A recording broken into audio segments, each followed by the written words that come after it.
My name is Thomas. I'm 72 years old and have a whole life on my back. But nothing prepared me for the message I received that morning. Have you ever been excluded from something that you created, paid for, and dreamed of yourself? Have you ever felt, even in silence, that you were erased from your own history? Because that's exactly what happened to me. I live alone in a wooden house that I built with my own hands, here in Des Moines, Iowa. Since losing my wife, I have dedicated everything to my daughter, Melissa. I gave support. I gave my name to her mortgage. I helped with the wedding. I paid the down payment on the house. I gave what I could and even what I couldn't. Over the past few months, I've invested every penny and every ounce of enthusiasm into our trip to Europe. Paris, Venice, Amsterdam, everything organized by me. Everything paid for by me. But the day before boarding, as I was folding my favorite blue shirt, I got the message that changed everything. In this video, you will understand how a simple, "My husband thinks it's better to leave," can destroy much more than a trip. It can destroy a decades-old trust. Because sometimes, the stab comes from the one you protected the most. But before we dive into the heart of this story, I need you to know one thing. Sometimes, the greatest pain is not the rejection itself. It's the calm and cruel way she arrives. I had my suitcase ready, my shirt ironed, my passport in my pocket, and tickets in my hand. There were only a few hours left to board, and then my phone vibrated. I read my daughter's message in silence. She wrote, "You're not joining us. My husband thinks it's better to leave." I reread it 3 times as if each reading could change the meaning. But it hasn't. And what I did next? No one would ever forget it. If you are here with me now, I invite you to stay. This story is not easy to tell. But maybe she'll talk to a piece of you that has also been left behind by someone you just wanted to love. If you can, support me with a like, with your subscription. Not by number, but by presence. Telling this costs me a lot. But if there is someone on the other side listening with an open heart, it is worth following to the end. Because what's next? It will hurt, but it will also liberate. That morning I woke up before the sun. I like the silence that only exists between 4 and 5 in the morning. The city is still sleeping, and we even listen to our own thoughts. I sat on the edge of the bed and stayed there for a few seconds, just breathing. The room was still a little dark, but my eyes knew where everything was. It was the day of the trip. Finally, a plan that had been dreamed of for months. I got up, went to the closet, and took off the light blue shirt that belonged to my wife. She used to use it when we traveled. It was wide, comfortable. After she left, she stayed with me, folded at the bottom of the drawer. I used to look at it from time to time, but I had never been able to touch it. Until that day. I thought, I'll take it with me. Melissa will like to see it. Maybe we'll use it at a special dinner in Venice. Maybe she remembers her mother. Perhaps. I was assembling the suitcase slowly, with that care of someone who has time and affection. Light shirts for Paris, sweaters for Amsterdam, and the thickest coat for London, if we decided to stretch. I also separated a pair of leather shoes and my more comfortable sneakers. The idea was to walk a lot. I even printed the itineraries of the walks I saved from the blog of a history teacher who lived in France for years. Everything marked with highlighter. Food, culture, less touristy places. It was the kind of trip to remember, and I had put all of myself into it.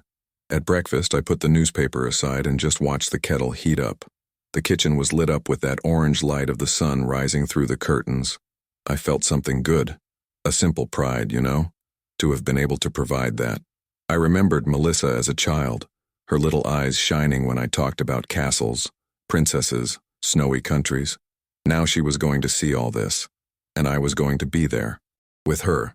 I finished breakfast, went to the suitcase, arranged the last details. Passport, printed tickets, medicines, cell phone charger, everything. Even the new camera I bought, still in the box, just for this trip. And when I went to get my cell phone to check the boarding time, there it was. The notification. A message from Melissa. "Dad, you're not joining us. Todd thinks it's better to leave. He thinks it would be better to have a trip just for our family." I read that, and for a second I thought it was some mistake. I laughed. A short laugh, kind of automatic, without understanding. But it was no mistake. I read it again. Once, twice, 3 times. The message was short, dry, and final. "You're not joining us." There was no comma, nor does he ask. Not even room for an answer. It was a decision. I stood still. The phone was still in my hand, but my fingers were already out of strength. I sat on the edge of the bed in the same place where I had started the day. The sun was now coming in hard through the windows, the suitcase open on the floor, my wife's shirt folded over the top, like a mute witness, and I was there, trying to understand. What did that mean? What did our family mean if I wasn't in it? I was the one who paid for the trip. I was the one who dreamed her first. I closed my eyes and felt the weight of the silence of the house. And that's when I understood something. Sometimes we try so hard to be a presence who doesn't even realize when he has become an absence. Allow me to pause here. If you've ever felt something like it, that feeling of having given everything and still being left out, let me know in the comments. He writes just one sentence. I've lived it. Or, it's true. Maybe touched me. I'm going to read each one. Because honestly, no one should go through this in silence. I sat there for more than an hour doing nothing. No tears, no anger, only emptiness. The suitcase was packed. I was ready. But the invitation was withdrawn. And it wasn't even with a call. It was with a message. I wondered if she even hesitated before hitting the send button. It was read aloud. He thought about how I was going to feel. But maybe not. Perhaps she just accepted Todd's will and thought that Dad would understand.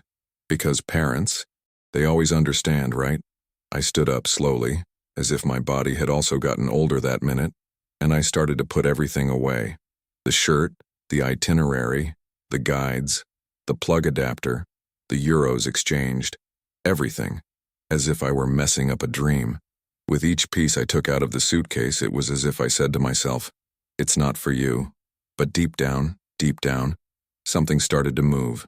Still weak, still formless, but it was there. A certainty that was beginning to emerge slowly. This will not go away like this. Because at that moment, I didn't know yet, but my answer was already on the way. And what happened when I opened Facebook that afternoon? It was the push I needed to change everything. I put the suitcase away with the same gestures with which I put it together. Slowly, carefully, as if burying something still alive. I closed the zipper like someone closing a coffin. The wheels hit the wooden floor with that hollow sound that we never expect to hear on a day trip. I didn't call Melissa. I didn't ask why. I didn't beg for a seat. I went to the desk, and with the landline, called the airline. A young woman answered me with a voice too happy for such a heavy morning. Of course, Mr. Thomas, can I help you with the cancellation? I gave the reservation number and confirmed. Round trip, all connections, checked luggage, everything canceled. The girl was efficient. Okay, sir.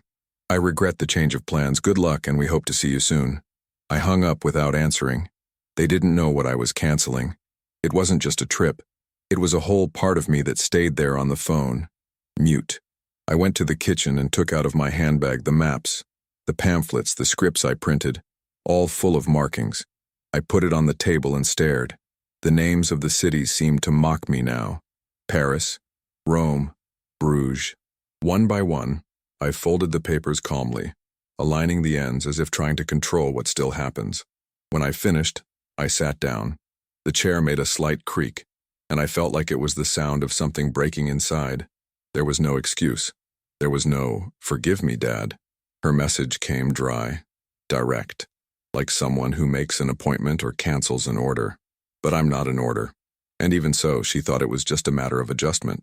Todd thinks it's better. Why is this phrase stuck in my head for the rest of the day? Better for whom? Since when was my presence something to be assessed as a risk? I, who gave everything. That I never denied help. That I was there even when it hurt me. I realized something there. With my elbows resting on the kitchen table and my fingers still holding that paper with the itinerary of the walks through Paris. For her, maybe it wasn't a betrayal. Maybe it was just logistics. And that hurt more than if she had cursed me. Because if it was just travel organization, then I don't mean anything. And if I don't mean anything, everything I've done so far has been just convenience. I stayed there for hours. The coffee cooled. The day passed. The phone didn't ring. Nobody called to know if I was okay, if I was still going to the airport, if I needed something. She knew I would understand. I always understood. I have always been the one who gives in. And for this very reason, I was left aside, little by little, almost without realizing it. But something in me began to change that day, in the silence of that house. in the bitter taste of that cancellation, because silent sorrow becomes something else. It turns into distrust. And distrust, my friend, it becomes strength. Later that night, when I sat in the armchair in the living room with my eyes fixed on the window, something really bothered me. I had accepted everything quietly all my life, but something told me that I shouldn't accept the latter. But I still didn't know that, a few hours later, a simple look at Facebook would be the trigger for everything to fall apart for good. Because there is betrayal that we feel, but there are others that we see. It was almost midnight when I decided to pick up my cell phone. I wasn't hungry, I wasn't sleepy, and the television was on just to make noise, a news program I didn't pay attention to, talking about things that seemed as far away as that trip that was no longer mine. I opened Facebook without thinking too much. I usually go there just to see old photos, read a joke or two from the group of construction veterans, say good morning to my colleagues in the book club. But that night, perhaps by instinct, I went straight to Melissa's profile, and it was there at the top of the feed that I saw it. The photo. She, Todd, and his parents, right in front of the Eiffel Tower. Everyone was smiling, as if they were living the best day of their lives. The caption hit me like a hammer. Family gathered in the city of light. I kept looking at that sentence as if it had been written with a hot iron. My finger trembled as I zoomed in on the image. 1, 2, 3, 4. 4 people. No vacant space. Not a shadow where I could have been. No mention. No nostalgia. Only smiles. Only happiness. As if I had never been part of it. As if I had never existed. The background of the photo showed exactly the point I had chosen in the itinerary. The one from where I could see the Seine River far behind, in a beautiful curve that looked better at sunset. I remembered marking it with a yellow post-it note. I even remembered the phrase I wrote there. Mandatory photo at this point. That image was my planning, my route, my look. But without me, it was like seeing a body with my soul torn out. I scrolled further down. Another photo. Melissa with a glass of wine in her hand, her eyes shining. Todd laughing loudly, his in-laws hugging. Behind, a bistro with a red awning. I also recognized it. I had read that the chef there had won a regional award. It was in my guidebook on the second night. Further down, a selfie in front of the Louvre. And then, a boomerang dessert that I indicated in a video I sent her, months ago. It was all there. Everything I dreamed, desired, paid for.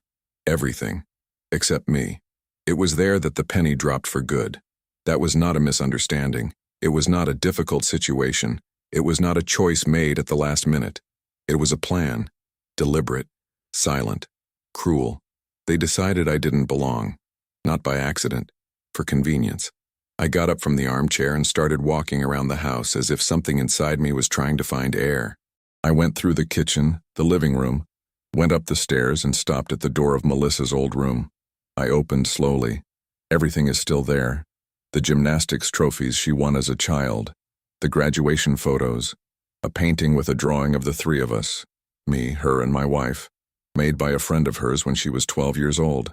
I remembered a phrase that my wife always said, "We plant what we believe to be love, but sometimes the harvest reveals selfishness." I leaned against the dresser and let my weight fall on my arms. What hurt me wasn't just being off the trip. It was to have been erased from the word family. I was her father, not a distant friend. I took her to school for the first time, taught her how to ride a bike, stayed up all night when she had a fever. I took 2 shifts to pay for college, and when she and Todd wanted to buy the house in Chicago, I was the one who secured the loan. But there, in those photos, who was in the prominent place was another couple, the in-laws. And me? I was in the back seat of my own daughter's story, and that's when something changed in me. It wasn't anger. It was not a desire for revenge. It was a kind of clarity that only pain brings. I understood in a way that only abandonment teaches that I was useful, not loved, and that it needed to end. But before I acted, I needed to be sure. I needed to hear it from her mouth. Because sometimes the truth is already in front of our eye, but we need to listen to believe. And what she told me when I answered the call, it was even worse than I imagined. After that last photo on Facebook, I turned off my cell phone and stared at the dark of the room for a while. The glare of the screen still hurt my eyes. I stood up slowly, feeling the weight on my legs. as if each step was more difficult than the last. I went to my office. The light there is always more yellowish, cozy. But that night everything seemed cold. The walls covered with photographs told the story that now hurt to remember. I stopped in front of the picture frame where Melissa was 6 years old, on a bicycle, with those teeth separated and her knees scraped. At that time she thought I was invincible. It was in this same backyard here at home that I ran after her, laughing, saying, "Go, daughter, you can do it alone." And she succeeded. Then came the graduation diploma hung with double-sided tape. I remember the speech I made at dinner. "The world is gaining someone I had the privilege of creating." She cried that night. He said he would never have made it without me. And I believed it. I ran my fingers over the glass of the frame. Next, the wedding photo. Todd in a gray suit, she in white. The smile of someone who believes that life will be light. At that ceremony, I was the one who paid for the buffet, the decoration, and even part of the dress. It was not out of obligation. It was love. It was because I wanted to see my daughter start life with dignity, without debt, without weight. They had no money. I had some saved. It was for my retirement. But I exchanged that for anticipated happiness. A gift, a gesture, a piece of me. I started to remember everything I gave up for them to follow. The trip to Alaska with my construction friends, which I postponed because Todd was unemployed and Melissa needed help with the move. Dinner with a lady from the book club who asked me out. But I refused, because Melissa needed someone to take care of the dog while they traveled. Each decision that seemed small was taking a little piece of me, until this silence remained. I looked around. The bookshelf with old books. The closet where I keep the receipts of everything I've ever paid for them. Loans, mortgage, car, card. Everything recorded. Not by control, but because I'm from that time when we file things. We trust the paper. At the bottom of the drawer I found an envelope with the tickets for the trip to Europe. They were still there, in my name. I planned each day, every restaurant, each city, every train. Not for me, but for her. And yet, I was left behind. I asked myself with a lump in my throat, where did I stop being part of my daughter's life? What was that moment when I stopped being love and became a weight? I stood there, sitting in the armchair in the office, with the photos surrounding me like mute witnesses of my story. If her mother were here, she would understand. She saw what I didn't see. She always said, "Too much love is also blind." And that was exactly it. I was blind. Out of affection. By hope. Because of that fear of being alone. Because deep down I just wanted to continue to be important to someone. And look, I'm here opening my heart, telling my story, without hiding anything. If you're listening, leave a like on this video, and subscribe to the channel. Not by me, but for me to know that there are people who understand, that feels, that still cares, because I still have a lot to tell you. And maybe, on this path, we will heal a little together.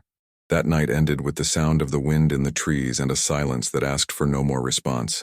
I didn't sleep. I stayed awake until the sky cleared, with Melissa's photo frame in my hand, and a certainty slowly rising in the chest, if she erased me from her life. So maybe it's time for me to delete the permissions I gave, but I had no idea what I was going to find out the next day, because there are wounds that hurt, but there are others that awaken. The next day, after a lukewarm and tasteless coffee, I decided to mess with what was left of the routine. I washed the dishes, watered the plants on the balcony, and sat down with my notebook, the one where I usually write my monthly expenses. It was the day to check the card statement. In the past, this was my wife's job. But since she left, I have taken on this habit as a way to feel close to her. She always said that whoever takes care of the money takes care of the peace of the house.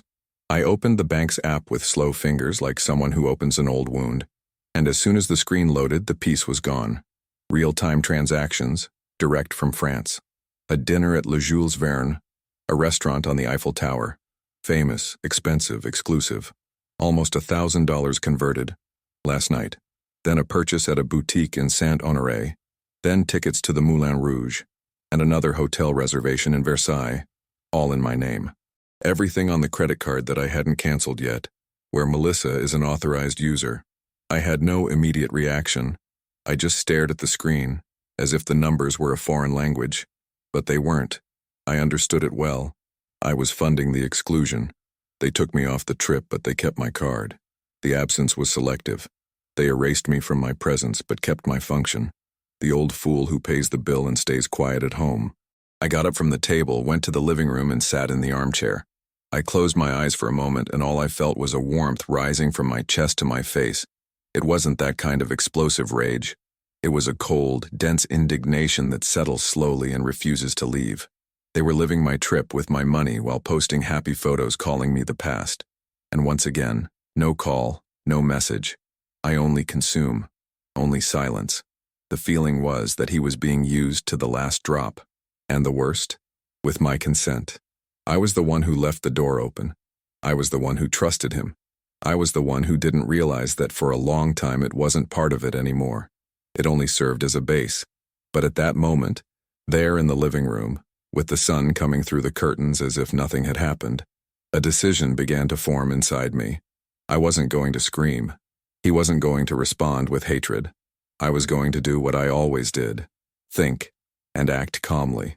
Because there are things that we don't solve by shouting. It is resolved with silence, with strategy, firmly. I closed the app. It was not yet time to cut. Not yet. I let the blood cool, as I did on construction sites when an employee made a bad mistake and I had to decide whether to fire or teach. I was silent the rest of the afternoon, thinking, connecting the dots.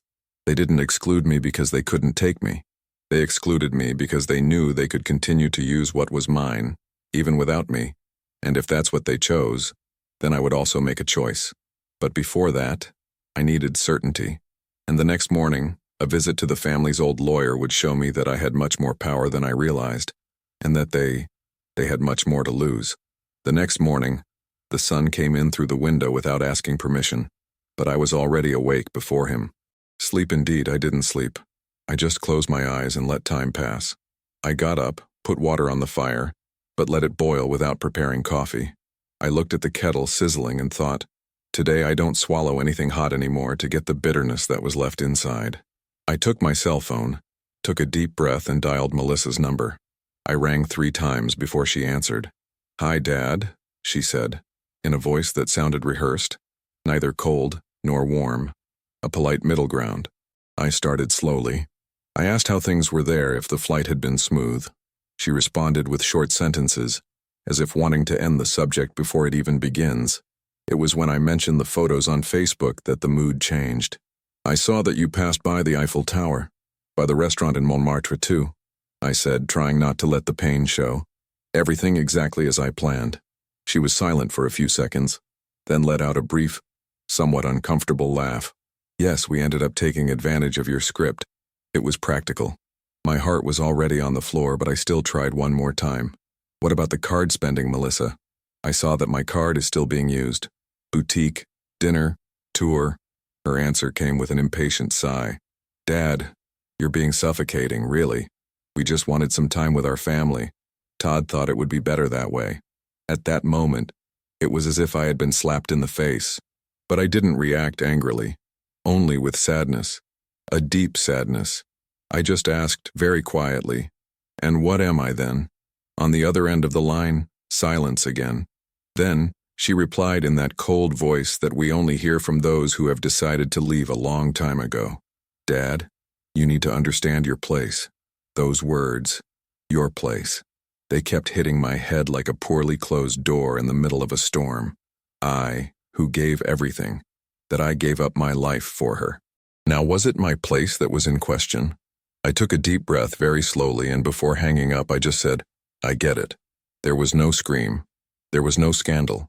Only an acceptance that was not surrender. It was the end of an illusion. Because when a father hears that from his daughter, something inside him breaks forever. I sat there, with the phone still in my hand, listening to the nothing that was left after that call. And one sentence came to me clearly. There are people who only love while you serve. Look, if you've come this far with me, don't let go of this story now, no. Because what lies ahead, that's when everything changes. There are things that only pain reveals. And I still haven't told you the strongest part of it all. That part that made my voice tremble but my spine stand erect again. I hung up the phone and stared at the wall as if she had something to say. After a few minutes, I got up, went to the mirror in the hallway and looked myself in the eyes. I saw there the man I was before I became a father. A whole man standing, with history, with value. And in that mirror, I swore an oath without words. That old man who accepted everything had just died. But life sometimes sends answers faster than we think. And when I got the letter from the mortgage company 2 days later, I understood that Melissa had crossed a line that I couldn't go back. 2 days after that call, I received a letter from the mortgage company. Nothing much, just a routine update, informing that the interest rate had been readjusted. But there, on the masthead, was the name that made me stop. Mine. Thomas R. Whitaker. Melissa's house, the same one I helped buy, was still in my name. I had forgotten this detail. At the time, the bank required a more solid credit history to release the financing, and since Todd still had a dirty name due to a student loan, we put it in mine. "It's just for safety, Dad. Then we transfer it," she said. But they never did. I put the letter away carefully and went straight to my office safe. An old model, built behind the book cabinet. The combination was still the date of my wedding, as if some part of me insisted on keeping the memory of sweeter times. I spun the record slowly, listening to the metallic click of each number. When the door opened, the smell of stored paper hit my face like the perfume of the past. There were documents that, for years, I only touched once or twice a year. My birth certificate, my wife's death certificate, the deed to my house, and right there, folded carefully inside a transparent plastic, the deed to the Chicago house. Name, Thomas R. Whitaker. Property, 1472 W. Cornelia Avenue. Estimated value, $230,000. I stared at it for a good few minutes. I didn't feel sad. No more. It was not sorrow, nor regret. It was something else. A quiet steadfastness. As if, for the first time in a long time, I had something that no one could distort. It wasn't about revenge, it was about balance. Justice.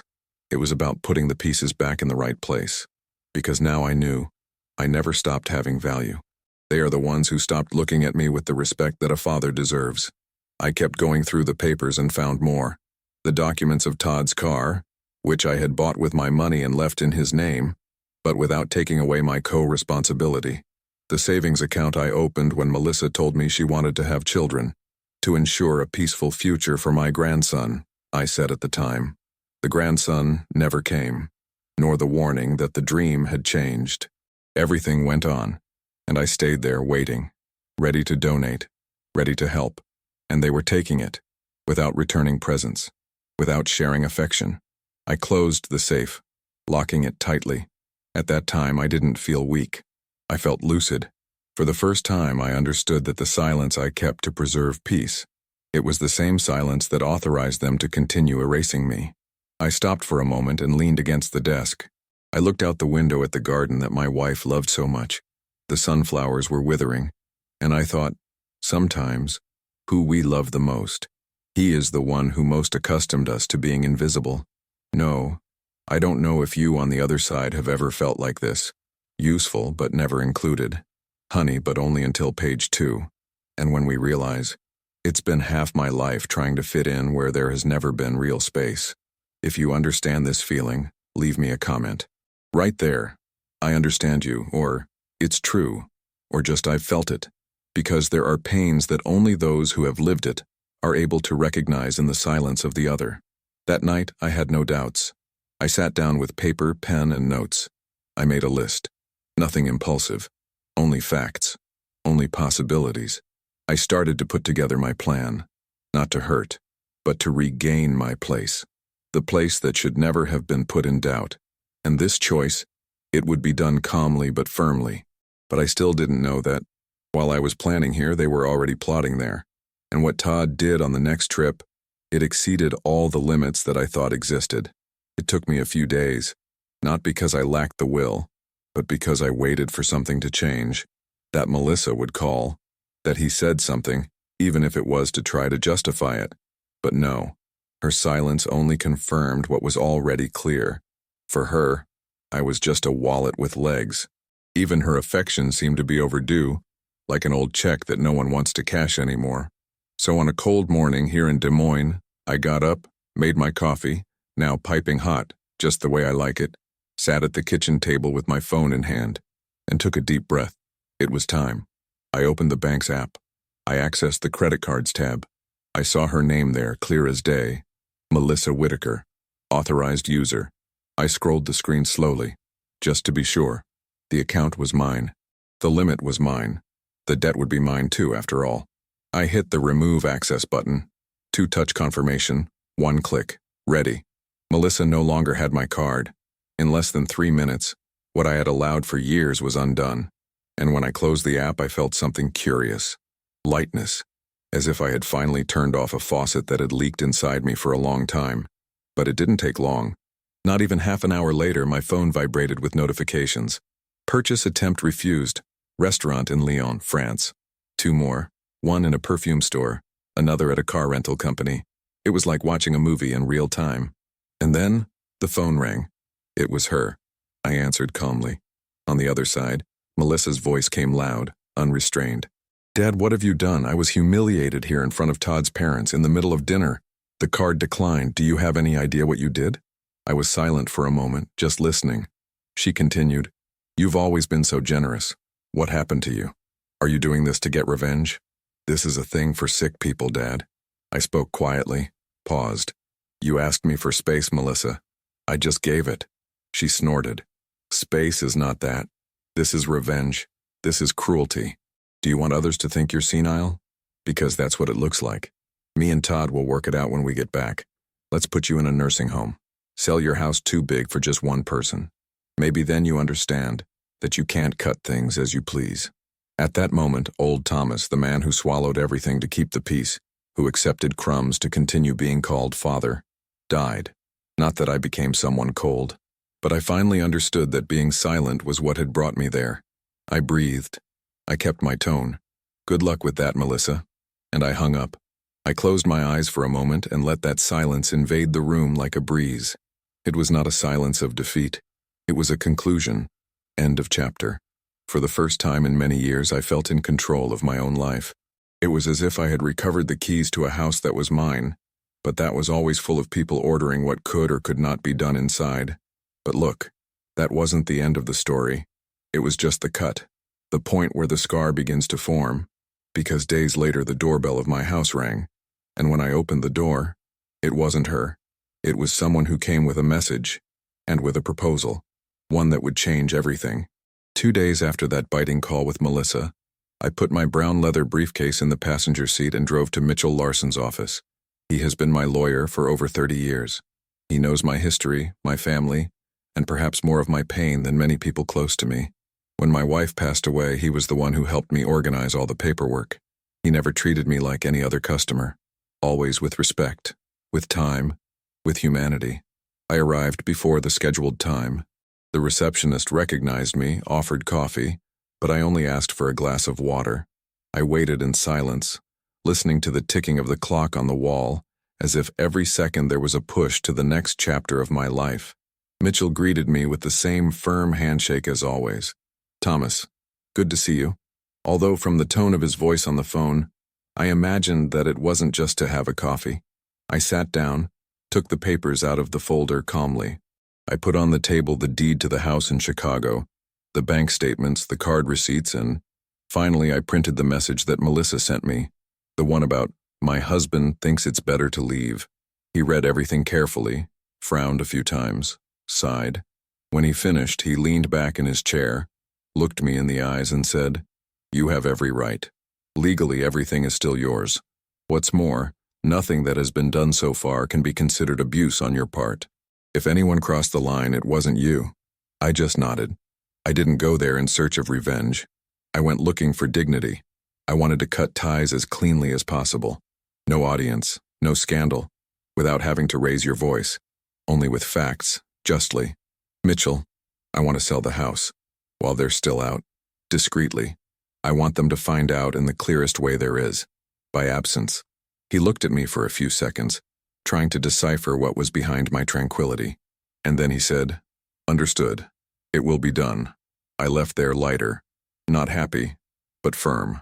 When I got in the car and leaned my head against the steering wheel for a moment, I let out a tear. Not out of sadness, but for liberation. That house in Chicago was the last material link that bound me to the idea that there was still reciprocity between us. Her sale was not retaliation. It was emotional survival. It was the end of a cycle that wore me out inside without anyone seeing. I returned home slowly with the radio off. The sound of the tires on the asphalt seemed more sincere than any word from my daughter in recent years. When I arrived, I went straight to the backyard. I sat on the wooden bench that I built myself with my wife decades ago. I looked at the sky and said softly, as if talking to memory, "I'm doing this the way you would do it. No fight, only with truth. And if this piece of my life can become a mirror or a hug for someone, help me carry it forward. Like and subscribe here to the channel. This makes more difference than you think. Sometimes we need to tell our story so that it stops hurting only inside us. But you know, while all this was happening, as I took each step with caution and dignity on the other side of the ocean, someone began to suspect that things had changed. And what did Todd do when he realized? He crossed all limits. I left Mitchell's office with the strange feeling that I was walking without the weight that had accompanied me for years, but still with a future that I didn't know exactly how to organize. After all, making the decision is one thing. Performing it is quite another. The next day I sat down at the kitchen table with my notebook, put on my old glasses, the thick-rimmed ones my wife kept asking me to change, and made the first concrete move in this new chapter of my life. I called a real estate agency in Evanston, the upscale Chicago neighborhood where the house I gave Melissa was located. I was served by a broker named Emily Sanders, a firm, polite voice, with that practical way of someone who solves problems. I explained that I wanted to sell the house quickly and with discretion. She asked if I was sure. Yes, I replied, and I want it all to happen while the current residents are away. For a moment there was silence on the line, as if she were trying to decipher what kind of father makes such a request. But he did not ask questions. Professional is like that. "Mr. Whitaker, we'll take care of everything," she said. "Send the documents and keys." And I sent it. While Emily started the process in Chicago, here in Des Moines, I started preparing the most delicate part, the removal of Melissa's belongings. Her house, after all, would be sold empty. I called North Star Moving, the company I used to hire on construction sites. The owner, Dave, a strong guy with a gray beard and gentle eyes, attended personally. "Thomas, how long? Do you need heavy duty or just transport?" I spoke briefly. He was silent for 2 seconds, and then said, "I see. We got there carefully." He didn't ask why. He did not ask for explanations. He just accepted. This type of man knows that he has stories that don't need to be commented on, only respected. Before move-in day, I rented a storage unit here in Des Moines, a garage large enough to hold a couple's entire life. When I closed the new lock, I felt a strange shiver. It was as if I was preparing an empty room for a version of me that finally woke up. And around that afternoon, sitting on the balcony bench, I found myself saying quietly, "There are moments in life when we understand that we haven't lost someone. He just stopped being deceived." Keep this phrase in you because there are still big things ahead. And maybe it will make even more sense when I get to the heaviest part of this story. On the day of the move, I drove to Chicago before sunrise. The interstate was calm, and I went in a silence that didn't choke me, for the first time in a long time. When I arrived at their house, the same one I had bought with so much pride, I saw the North Star truck leaning against the sidewalk. Dave came to greet me. "Good morning, Thomas, you're all set. Is, delicate?" I nodded. I handed over the spare key. "You can come in." I didn't need to say anything else. The house was silent, as if it was also waiting for that. We entered together. The room smelled of expensive perfume and scented candles, signs of a comfortable life built on the foundation I gave. They started packing everything: sofa, bed, clothes, paintings, each piece wrapped with bubble wrap as if we were handling crystal. At one point, Dave walked past me carrying Melissa's dressing table and muttered, "There's something we need to get out of life with kid gloves." And that hit me right in the middle of the chest. He was right. It was not revenge. It was emotional asepsis. While the boys worked, I went to the couple's room. I sat on the edge of the bed and observed the details. The picture frame of her with Todd, smiling, the gift I gave on my last birthday, the quilt my wife sewed before she fell ill now lying in the corner. Everything there had a story. My story. Our story. But none of these stories stopped what they did. And it was there, sitting on that bed that wasn't mine, nor really theirs, that I felt for the first time something that seemed peace. A strange, firm peace. the kind that comes when we stop trying to save what no longer exists. When the truck was closed and everything went to Des Moines, I stood on the sidewalk looking at the empty house. It was like observing a body without a soul. I didn't feel guilty. I felt no doubt. Just one quiet certainty. I was finally prioritizing myself. But make no mistake, despite this moment of clarity, the worst was yet to come. Because the next day, while I was arranging the documents for the sale, I received a call from the broker with information that made my stomach turn. And that's when I realized that Melissa and Todd, even thousands of miles apart, had left one last trap for me. And this almost knocked me down. I opened the door of the house with the original key, the one I had carried on the keychain since the day I handed this home to Melissa, as someone who delivers an entire future wrapped in red tape. And when I entered, the silence hit me like a thud. It was not the ordinary silence of an empty house. It was a silence that seemed to watch, as if the walls knew what had happened between us and guarded every detail with cruel fidelity. I walked slowly around the room, smelling the familiar smell of her perfume mixed with the aroma of coffee that had probably been brewed on the morning of the trip. There was a coat hanging from the chair, a half-finished glass in the sink, little traces of routine that reminded me that this house had life. It just had no place for me. In the hallway, I noticed the pictures hanging on the wall, photos of Melissa in Chicago, trips with Todd, smiling selfies in restaurants I paid for and never visited. I continued walking to the couple's bedroom. The curtains let the light in like a narrow beam, illuminating her dressing table. On it, there were several silver frames. The first showed Todd with his parents in Orlando, all wearing matching t-shirts, hugging in Cinderella's castle. Another photo was of them in California, stepping on the sand of Malibu. I was not in any of them, not even in the background, not even blurred, nor forgotten, nothing. It was as if my existence had been completely erased from the good places. I approached slowly, touched one of the frames, and my fingers trembled a little, not from weakness, but from understanding. That was not forgetfulness. It was a national team. The part of life I represented was not the one they were proud to show. I took a deep breath and went upstairs to the attic, a place I hadn't visited since the renovation. The wood creaked beneath my feet, and the smell of dust filled the air as I opened the door. I ran my hand over the wall until I found the switch, and the dim light bulb illuminated stacked boxes. It was then that I saw a large box right in front, with a handwritten label, "Daddy Stuff." I felt my whole body harden. I knelt next to the box, and for a few seconds I just stared at it, as if part of me knew that opening it was going to hurt in a way I wasn't prepared for. But I opened it.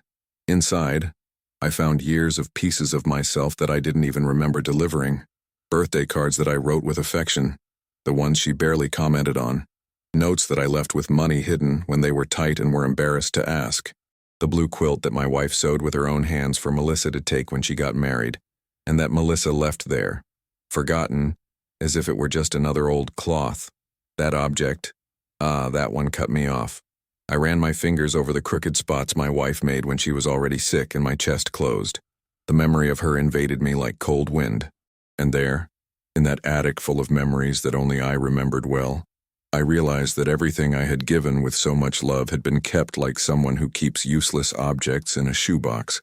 It was then that I stopped. I closed my eyes, and I let that feeling cross me. I swallowed hard and listened to my own breathing.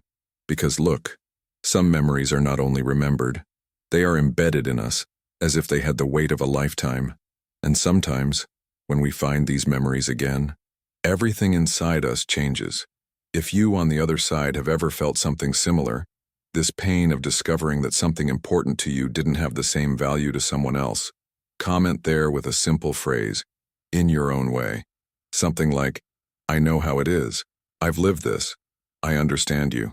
Sometimes this small change already helps us not to carry everything alone.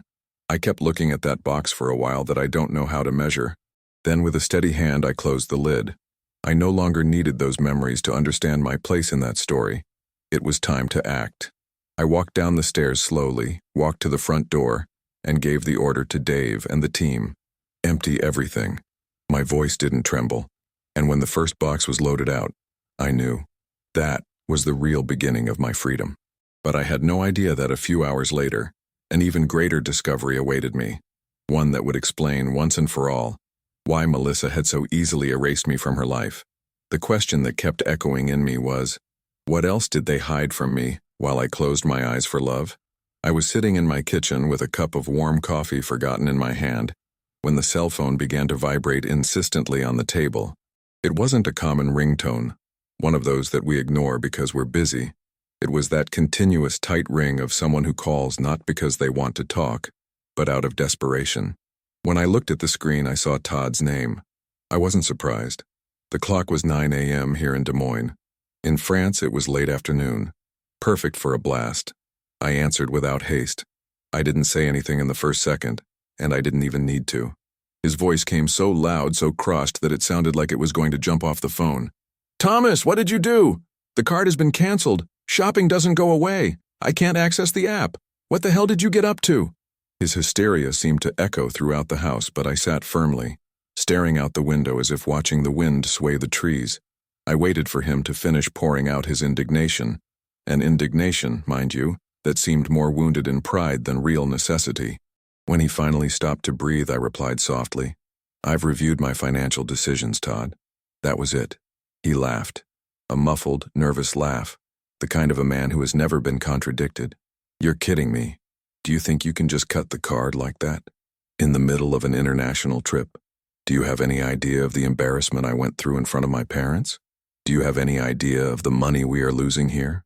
The word money came out of his mouth as if it were the most precious thing there was, even more than respect, family, or truth. "Todd," I said, keeping the tone light, "I didn't cut anything. I just took away what should never have been given. The mistake was mine, not yours." He didn't listen. He did hear, but he didn't want to understand. "You're an ungrateful old man, Thomas. After everything I've done for your daughter, is this how you give back? Do you know what that looks like? Sabotage. You sabotaged us." I took a deep breath. I felt the air enter slowly, fill my chest, leave calmly. And then, with a serenity that I didn't even know I had, I replied, "Sabotage would be me hiding what was happening. But I just showed it. I showed you who you are. And I showed that I woke up. On the other side, silence. A heavy silence, full of fury. It was almost possible to hear his teeth grinding before he started again. "You don't know who you're messing with. When I get back to the States, I swear, Thomas, I'll expose everything you've done. I'm going to sue you. I'll make you pay. You can't humiliate me like that. I'm going to take it all from you, you hear? Everything." And then, he made the mistake that, to this day, makes it clear to me who he really was, and what kind of love my daughter learned alongside him. "I will not accept that you ruin my family, Thomas. My family. You're not part of it." He never did. I let his phrase in. I let it echo inside me like a cruel sentence, but true, because he ended up saying out loud what I was trying not to admit. I was never part of that family.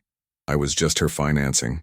I took a deep breath and replied without raising my voice, "So, Todd, if that's true, there's nothing more to discuss." And I hung up. I stared at the erased cell phone for a few seconds. Can you believe that for the first time in years I didn't feel guilty? Didn't I feel afraid? Didn't I feel that old desire to justify, to please, to explain myself? Nothing. I just felt justice. A silent, calm justice that fills our chest like a warm blanket. For the first time, the silence of my home didn't feel empty. He seemed like an ally. It seemed to be telling me, finally. But it's amazing how when we think we've seen the worst, life takes a hidden page and turns it without warning. Because that night, while I was trying to rest after so much wear and tear, my phone vibrated again. Only this time, it wasn't Todd. It was someone I didn't expect. And the message that person sent me, it messed with everything, including what I thought about Melissa. And that's when I realized that that story had a deeper layer than I imagined. The question that remained in my mind was, who was really manipulating whom?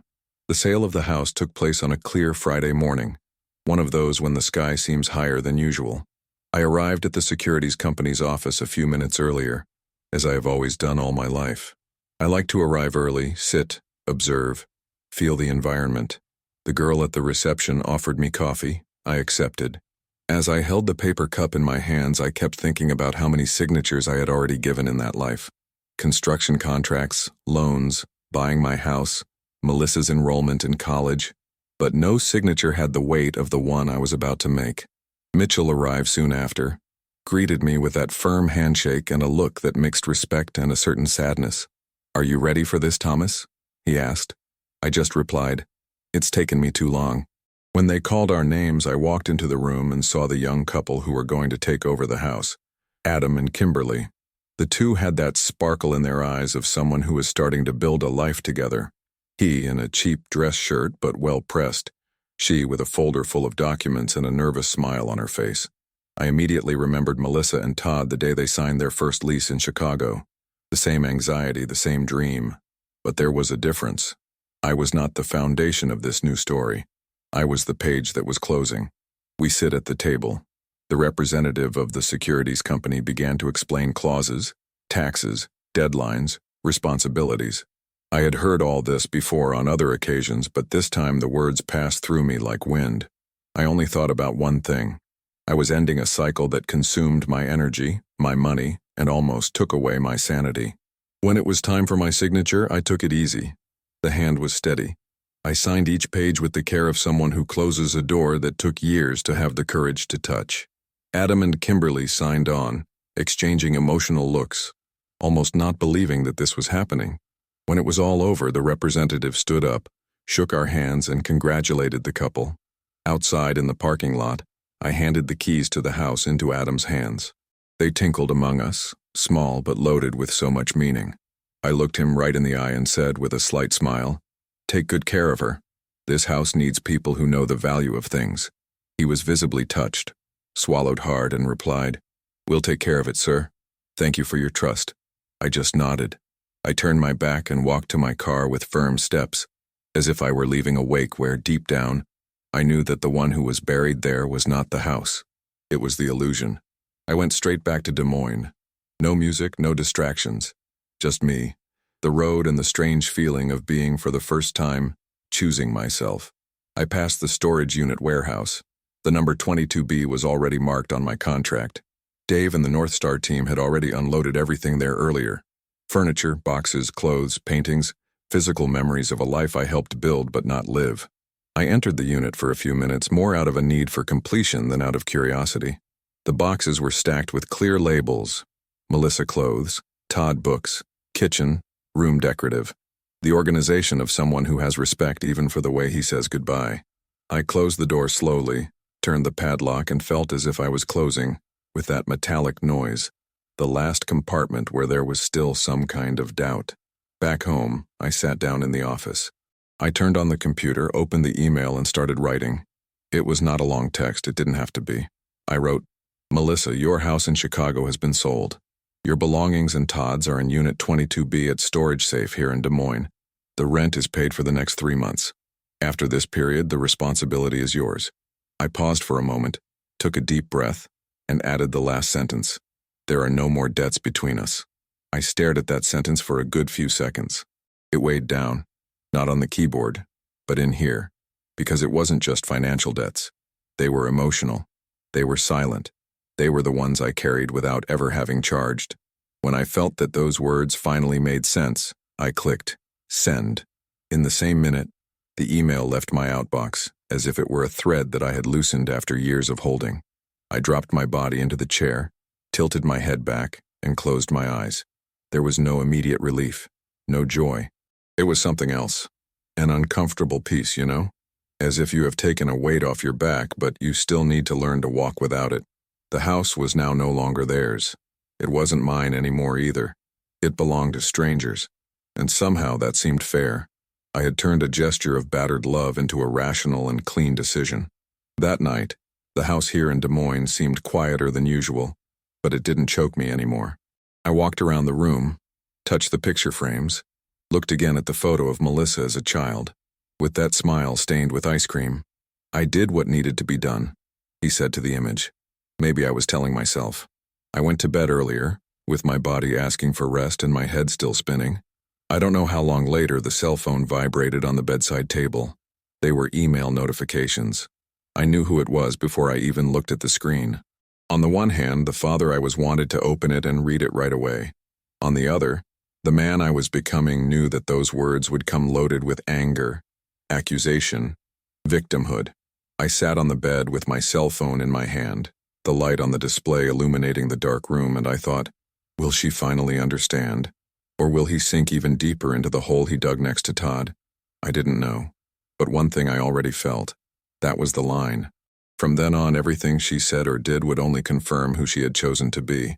And when I finally opened the first email, their reaction to the loss of the house showed that the worst was yet to come. 2 days after the emails, I didn't have the courage to answer right away. I woke up to a sound I hadn't heard in a long time. Loud, fast, desperate knocks on my front door. I got up slowly, my body still asking for a few more minutes of silence, and crossed the corridor feeling that familiar cold that appears when we sense that something important is about to happen. When I opened the door, there were them, Melissa and Todd, still smelling of the airport, tanned, but their faces hardened with disbelief. The suitcases were lying on my porch, and her countenance, my God, I've never seen so white. It seemed that all the blood had gone down to his feet. Todd held a crumpled paper in his hand as if it were a gun. I only recognized it later. The official notification of the sale of the house. He was waving the paper in the air as if he was trying to hit me with it. "You couldn't," Melissa shouted, her voice trembling. It was not the cry of a betrayed daughter. It was the cry of someone who lost a benefit, a comfort, an ease. I opened the door wide enough to show myself, but not wide enough to invite them in. They noticed, and this seemed to inflame the despair even more. Melissa stepped forward.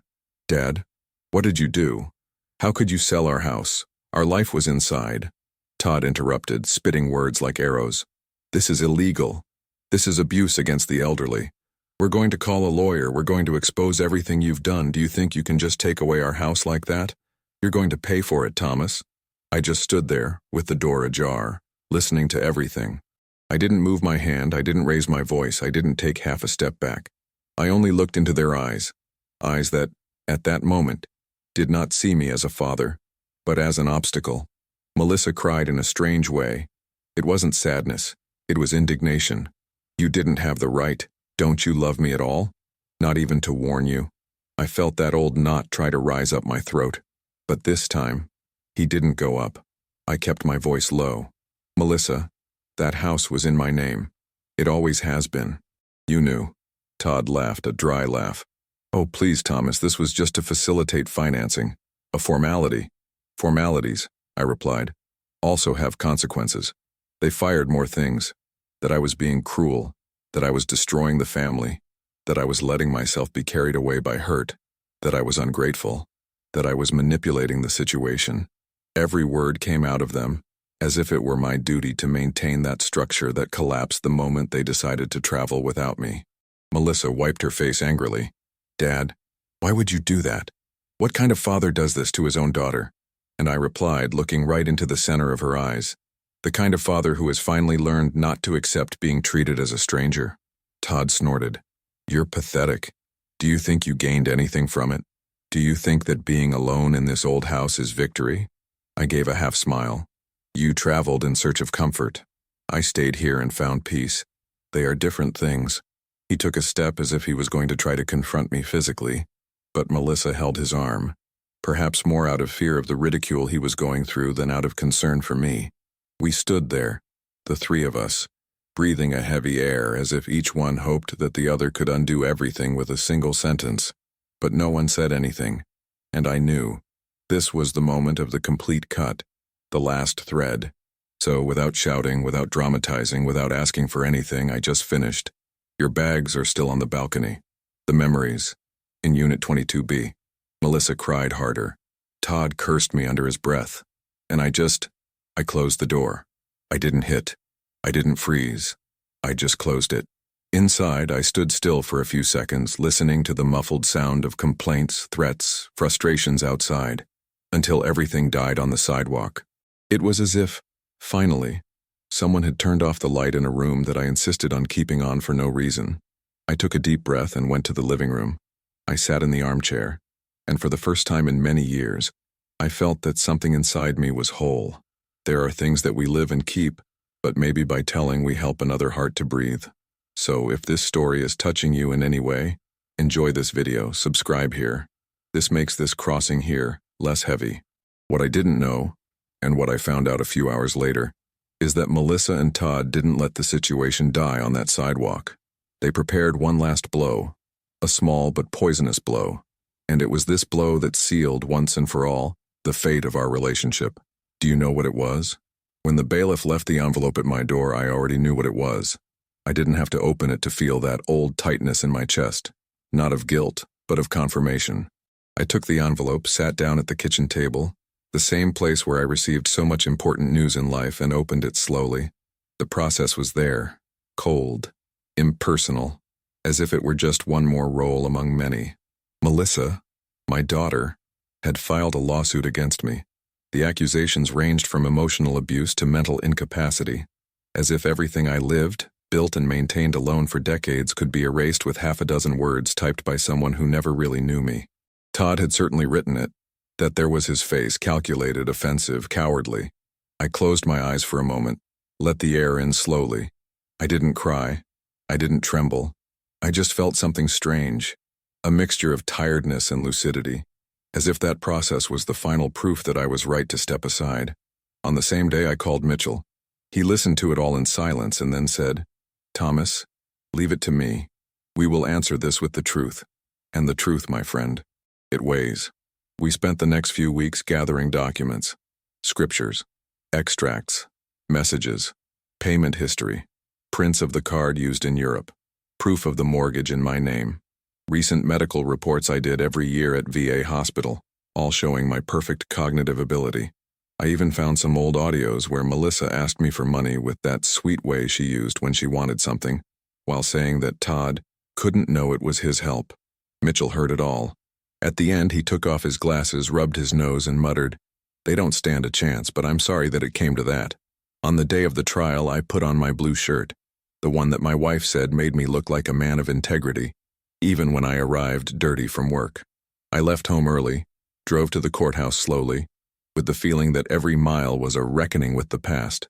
When I arrived, Melissa and Todd were there at the door. They didn't greet me. They didn't look me in the eye. She looked nervous, her fingers shaking as she clutched her bag. He, with a hard chin, trying to maintain some kind of authority that he never really had. I only gave a slight nod, not out of cordiality, but out of respect for what we once were. The hearing was quick.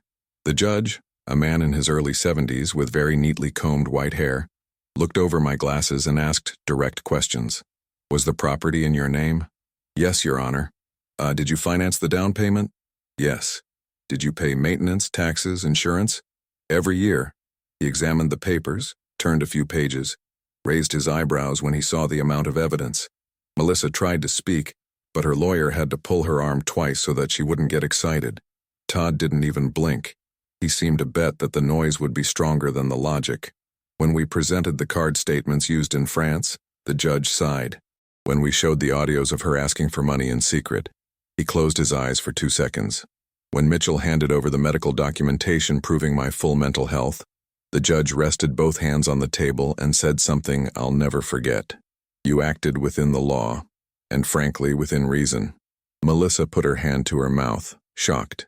Todd blushed, as if someone had pulled the rug he thought he controlled. The judge continued, "This court sees a father who has supported, and helped financially for years, and he sees 2 perpetrators who not only failed to prove abuse, but they seem to have benefited from it. The case is archived. Costs paid by the plaintiffs." I didn't celebrate. He doesn't smile. I didn't make any gesture. I just stood, thanked the referee with a respectful nod, and left the room. But inside I felt something I couldn't describe. Justice. Not revenge, not pleasure. Justice. A precise, clean, honest set. In the hallway, I heard Melissa call, "Dad! Dad! Wait!" I didn't turn around. Not out of contempt, but because I knew that if I looked back, maybe my heart would try to mend a noose that had been dead for a long time. I kept walking. Each step seemed firmer than the last, as if I had finally reclaimed my own name. When I arrived at the parking lot and sat in the car, it took me a good few minutes before starting the engine. I looked at my hands, calloused from decades of work, and thought, sometimes life doesn't take anything away from us. It only returns. And it's strange to say this, but the more I lived this story, but I felt that the most memorable moment was still approaching. A moment that would change not only my future, but the way I saw my own loneliness. Because what happened the following week? That turned my life upside down. Can you imagine what it was? Life has a curious way of redistributing the pieces when we finally stop pushing everything with our bare hands.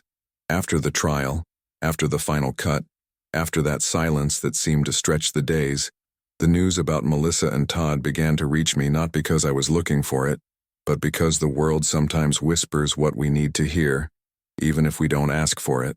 I first learned from Mrs. Grayson, my neighbor here in Des Moines, who always finds a way to find out about other people's lives without seeming like a gossip. She told me that she saw old photos of Melissa disappear from social networks. No travel, no fancy dinners, no perfect family in Chicago. Everything erased. Later, a mutual acquaintance mentioned that Melissa and Todd had left Evanston and moved into a much smaller apartment on Oak Lawn, far from downtown, away from the restaurants they showcased so much, away from Todd's friends, who were slowly disappearing as well.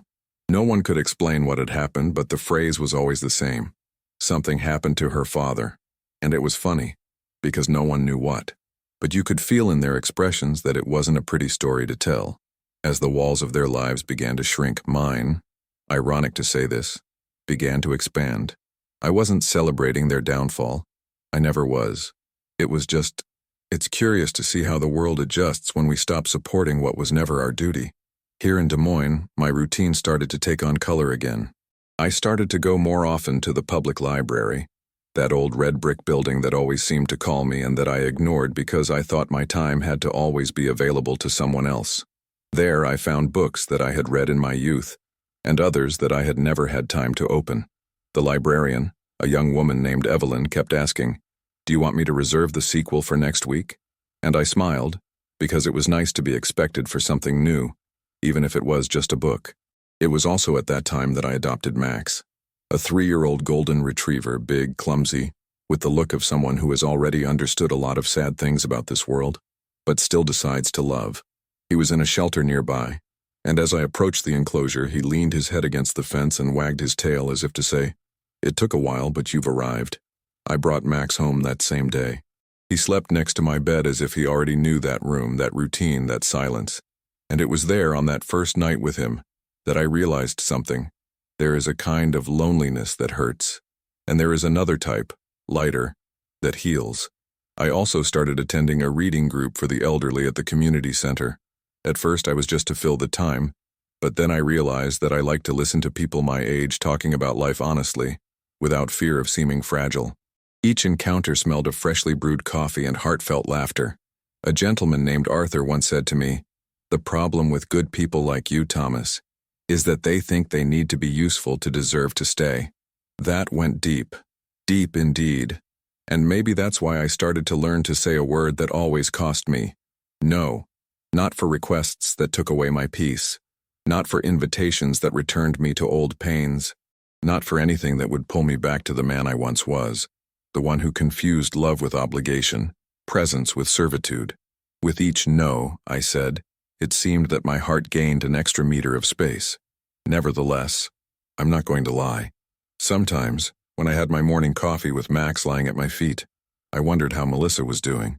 Not with anger, not with longing, but with that kind of sad curiosity we feel for someone who could still have been part of our lives, but chose to leave on their own. One day, as I was sweeping the porch, I saw the postman approach with a registered letter, my name handwritten on the envelope, in a handwriting that I would recognize even from afar. It was Melissa's. My heart beat differently, not out of hope. This one I had buried along with the house sold, but out of presentiment. Because I knew that when someone falls from the pedestal they built for themselves, the card that comes after, it's never simple. And when I opened that envelope, I understood that their fall had not yet reached the bottom. And what she wrote there, it was the first crack in the only request she had not yet dared to make. Can you imagine which one? I was sitting on the porch, as I always do in the late afternoon, with Max breathing heavily at my feet, the way only a dog in peace can breathe. The Iowa sky was pouring a deep orange behind the trees, and I stood there staring, as if looking into himself. I don't know if you've ever felt that, but there comes a time in life when we start talking more with the sky than with people, and on that day, it seemed like heaven was finally responding. Melissa's letter was still by my side, open, its edges shaky from so much that my hands sweated when I read it. There was no apology. There was no love. He did not even have an admission of guilt. A subtle attempt to start a conversation, like someone who steps on a cracked floor trying to see if he can take one more step. He said that things were difficult, that appearances can be deceiving, that life changes. I read everything slowly, each sentence more loaded with guilt than affection. In the end, she wrote, "One day we'll talk." That one day hit me like an icy wind, because the truth is that I spent my life waiting for the one day of others. One day I'll pay you, Dad. One day I'll visit you. One day we're going to make that trip. And now, for the first time, I didn't feel like waiting at all. I folded the letter carefully, not out of affection, but out of respect for my own history. I put it in a drawer that I almost never use, the same one where I keep small memories that I don't need to see but I don't want to throw away either. Max raised his head as I closed the drawer, as if asking if I was okay. I caressed him behind his ear and felt a calm that I didn't know. No, we spend so much time trying to be everything to others that when we finally have a little time left to be something for ourselves, it even feels wrong. But it wasn't wrong. It was freedom.